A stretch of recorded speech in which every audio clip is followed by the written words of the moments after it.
All right, back to Ring of Honor. Hmm. Like I said, their first match was a tag team match against Michael Shane and Oz. Who was it who even reached out to you for it? Was it Gabe who reached out to you for the show, or Gabe Sapolsky. Yeah, Gabe Sapolsky. I think he says that I don't want to misquote him or completely make it up. But I think he was heavily influenced by the King of the Indies tournament all right? uh, of like the fantasy booking, doing a tournament of various styles, and he just said, "Hell, I just book every show like that, like fantasy booking." And he was kind of the first dream match booker in that sort of indie sense. Um, but yeah, Gabe gave me a call, and would you be interested? And 100%, I was interested. Boy, was I glad he called me. This was like the rise of the super indie in a lot of ways, where Yeah, it was like a collection of all these people who were a big indie name in various points. And then I think he also grabbed, occasional ECW guys in the fallout of that and added them to the mix.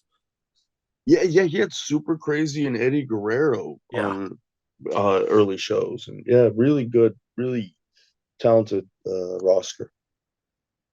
How I don't even know how to word this. It sounds stupid, but how aware of the indies at this point were you? Like, how connected? Obviously, you're aware, but how connected? Because again, you went from developmental, and then you went to Mm-hmm. California, which was another developmental, but Mm-hmm. it was a little different now because it wasn't under a developmental deal. So at this point, were you going all in on the independents? Like, were you working super regularly as on the indie scene, or was it still, occasionally, like, where were you at? I was taking local bookings, whatever bookings I could get, with the focus of getting to Japan or WWE, wherever I could get to first. Was it a Uh, dramatic difference? Like, was it going from doing developmental where, you had a steady paycheck, maybe not a big paycheck, but a steady one, and now you're your own boss and making your own way? oh man, it sucked as far as like the money. The money was Mhm. brutal.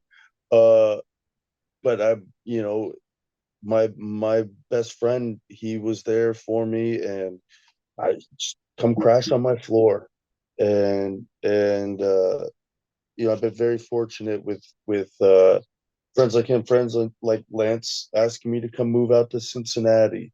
Um, yeah, it was interesting, but I was involved in wrestling, and so I loved it.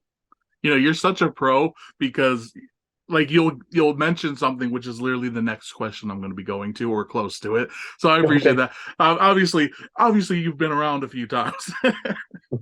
But before we get there, I do want to talk about your second Ring of Honor match.